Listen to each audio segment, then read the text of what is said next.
जय गुरुदेव। पूज्य गुरुवर के चरणों में प्रणाम करते हुए आज इस विशाल आयोजन में आप सभी के माध्यम से गुरुजी को धन्यवाद करती हूं कि उन्होंने दिल्ली में इतना सुंदर महासत्संग का आयोजन कर आपके आने का, पधारने का कष्ट किया। मैं चाहूंगी कि गुरुजी के चरणों में एक बार जोरदार तालियों के साथ हम अभिनंदन करें। आनंदम। सच में यहां इस महासत्संग में उपस्थित होकर एक ऐसे परम आनंद की अनुभूति हो रही है जिसका व्याख्यान गुरुजी मैं शब्दों में नहीं कर सकती। एक महासत्संग, आर्ट ऑफ लिविंग, जीने की कला, और वो भी विश्व के 180 से ज्यादा देशों में आपके माध्यम से करोड़ों लोगों को जीवन जीने की जो कला सिखाई जा रही है। मैं साक्षात आपको प्रणाम करती हूं कि आपकी ये मुहिम, आपका ये कार्य पूरे विश्व में जो बात हर भारतवासी सोचता है, वसुदेव कुटुंबकम, उसको चरितार्थ करती है।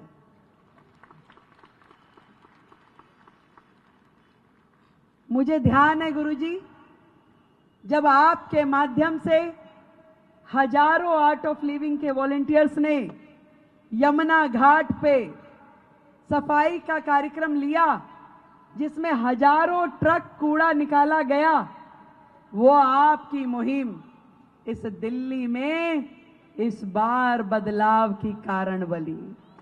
वो यमुना मैया जिसको आपने स्वच्छ करने का मुहिम उठाया, आज दिल्ली में बहुत बड़े पैमाने पे झाड़ू लग गई।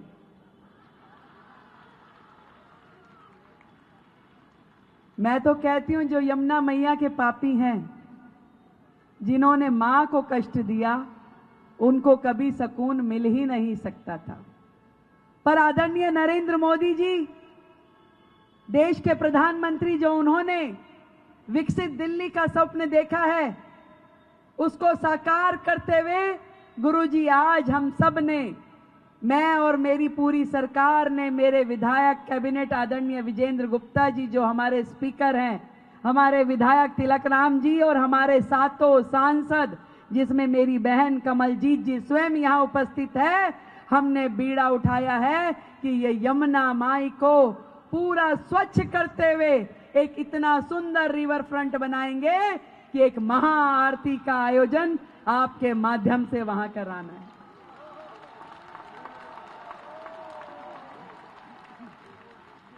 ऐसा ही या इससे भी बहुत बड़ा आनंदम महासत्संग वहां आयोजित हो, वो दिन जल्दी आएगा गुरुजी, और मैं स्वयं आपको निमंत्रण देने आऊंगी।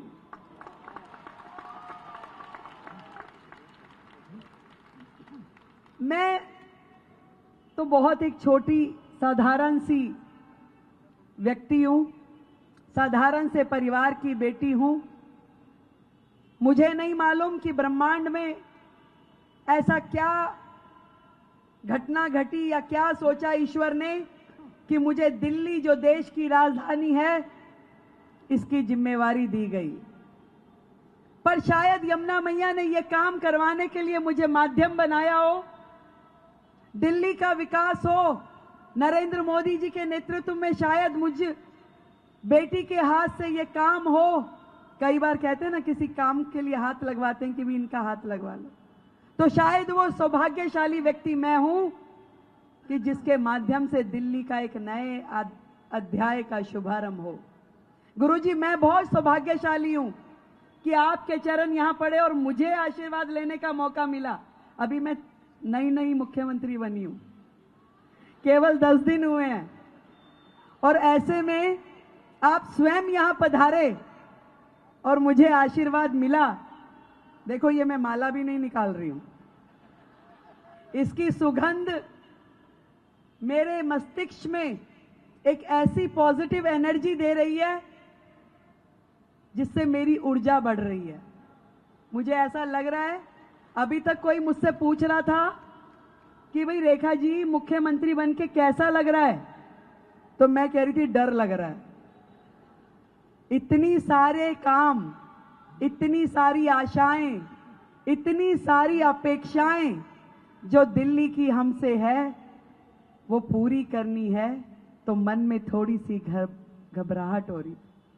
पर आज कह सकती हूं, इस मंच पे खड़े होके आपका आशीर्वाद लेके एक संकल्प, एक प्रण और एक मजबूती मेरे दिल को मिली है।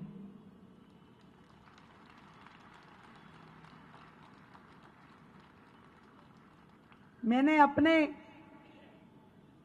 जीवन में एक तो अच्छा काम किया है कि मैंने जब आर्ट ऑफ लिविंग का एक ध्यान का सेशन पूरा अटेंड किया परिवार के साथ, आदरणीय तिलक ठक्कर जी यहाँ हैं, वो वहाँ थे, आदरणीय संदीप भाई उपल जी, हमारे आशीष सप्रा जी, आप सबके सानिध्य में मैंने जब वो ध्यान का कार्यक्रम किया तो मुझे सच में ये लगा कि जीवन में सबसे महत्वपूर्ण यही है।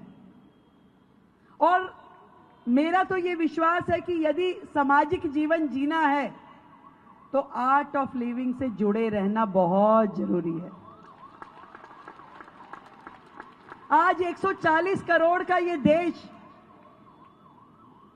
अपने आप यूं ही नहीं चल सकता जबकि उसे आर्ट ऑफ लिविंग के आध्यात्म ज्ञान से जोड़ा ना जाए। आपने तो करोड़ों जिंदगियों को जीवन जीने की कला सिखाई है, परंतु हर भारतवासी यदि इस कला से जुड़ जाए, मन में अध्यात्म को धारण कर ले, तो ये जो समाज हिंसा युक्त है या ये जो मन जो तनाव युक्त है, ये खत्म हो जाए। जब तनाव खत्म हो जाएगा, जब राग द्वेष जैसे भाव हमारे अंदर से निकल जाएंगे, तो सचमुच एक नए समाज का निर्माण होगा, जहां ना हिंसा होगी, ना तकलीफ होगी, ना नफरत होगी, और 140 करोड़ लोग भी एक दूसरे का हाथ पकड़ के चलना शुरू कर देंगे, तो हमारा ये देश न जाने कितने कदम आगे बढ़ जाएगा। मुख्यमंत्री की जिम्मेवारी लेने के लिए जब मैं आदरणीय प्रधानमंत्री जी से मिलने गई, बहुत सारी बातें उन्होंने मुझसे की, और जब उन्होंने मुझसे पूछा कि भी रेखा ये और कुछ बात और कुछ पूछना है, मैं कहा सर ये बताओ आपके चेहरे पे ये तेज कैसे रहता है, आप 24/7 कैसे काम करते हैं, इतने सालों के सामाजिक जीवन में आपने एक दिन की भी छुट्टी नहीं की, आपको मैंने कभी किसी मंच पे सुस्ताते हुए नहीं देखा, आपकी आंखों में मैंने कभी नींद भरी हुई नहीं देखी, कभी झपकी नहीं देखी, जबकि आप 24 घंटे में से 20-20 घंटे काम करते हो। मुझे ये गुण बता दो कि थोड़ा सा उसमें से मुझे भी कुछ ज्ञान आ जाए। तब उन्होंने वो बात कही जिसका आचरण आप पूरे विश्व में फैला रहे हैं। उन्होंने कहा कि रेखा अध्यात्म बहुत जरूरी है, योग बहुत जरूरी है, अपनी इंद्रियों पे कंट्रोल जरूरी है। जब ये सारी चीजों को आप जीवन में आत्मसात कर लेते हैं तो आपका जीवन अपने आप चलने लगता है। और उनका दिया हुआ वो ज्ञान और आपका दिखाया हुआ मार्गदर्शन जीवन में मैं भी अपने अंदर उतार पाऊं, उसे ग्रहण कर पाऊं, तो शायद दिल्ली की और बेहतर सेवा कर सकूंगी।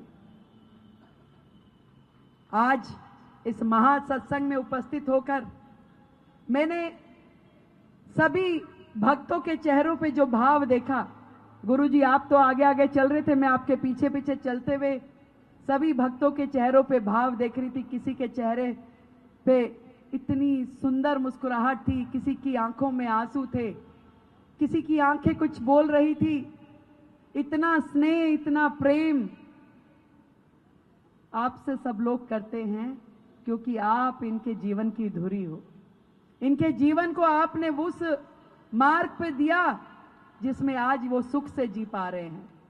शायद घर में धन कम हो सकता है पर संतोष बहुत है, और ये सब मुझे लगता है कि आपके मार्गदर्शन का ही फल है। आप यहां आए, आपने समाज के लिए इतने बड़े बड़े प्रोजेक्ट किए, ना केवल लोगों का जीवन सुधारा बल्कि पर्यावरण से लेकर के समाज हित में न जाने कितने ही प्रोजेक्ट्स पे आपने काम किया। करोड़ों पेड़ लगाने का, नदियों को साफ करने का, जल संरक्षण का, अनेकों अनेक प्रोजेक्ट आपके माध्यम से देश में हुए हैं। और मैं ये समझती हूं कि ये देश चल भी तभी सकता है जब पूरा समाज अपने अपने जिम्मे कोई ना कोई एक काम ले ले। एक काम देश के नाम, एक छोटा बड़ा कुछ भी। और आपने तो न जाने असंख्य प्रोजेक्ट समाज और देश को ऐसे दिए हैं जिससे देश तरक्की की राह पे आगे बढ़ा है। और आप जैसे हर हाथ खड़ा हो जाए, हर पांव चल पड़े, तो निश्चित रूप में भारत को विश्व गुरु बनने से कोई नहीं रोक सकता। आज हम सबको आपके जीवन से प्रेरणा मिलती है और हजारों हजार लोग इस प्रेरणा को पा करके समाज हित में, जन कल्याण में और मातृभूमि को समर्पित हो कार्य करने लगेंगे तो सच में एक स्वर्णिम अध्याय शुरू होगा। मैं आज इस मंच से आपको फिर से कोटि कोटि प्रणाम करती हूं कि आपने जो आशीर्वाद हम सबको दिया, मुझे आप थोड़ा सा ज्यादा देना गुरुजी, मुझे ज्यादा जरूरत है। भाई ज्यादा जरूरत है, गलत नहीं कह रही, अब जिम्मेवारी ज्यादा है ना। तो गुरुजी आपको बहुत बहुत प्रणाम, आपका आशीर्वाद मिला और ईश्वर की मुझ पे कृपा रहे। मैं आर्ट ऑफ लिविंग परिवार से इसी प्रकार जुड़ी रहूं और जो संकल्प हमने लिया है विकसित दिल्ली का, यमुना मां को साफ करने का, पूरे शहर को सुंदर बनाने का, इसमें मैं सफलता पा सकूं, ऐसा मुझे आशीर्वाद दीजिए। एक बार फिर से आप सबको, उपस्थित सभी दिल्ली वासियों को बहुत धन्यवाद देना चाहती हूं कि आप सब ने मिलकर के दिल्ली में जो आशीर्वाद हमें दिया, आदरणीय मोदी जी के नेतृत्व को दिया, उसके लिए आप सबको कोटि कोटि धन्यवाद। और आपकी आशाओं पे खरी उतरूं, ऐसा आपको विश्वास दिलाती हूं। आप सबको बहुत बहुत प्रणाम। भारत माता की, भारत माता की बहुत बहुत धन्यवाद।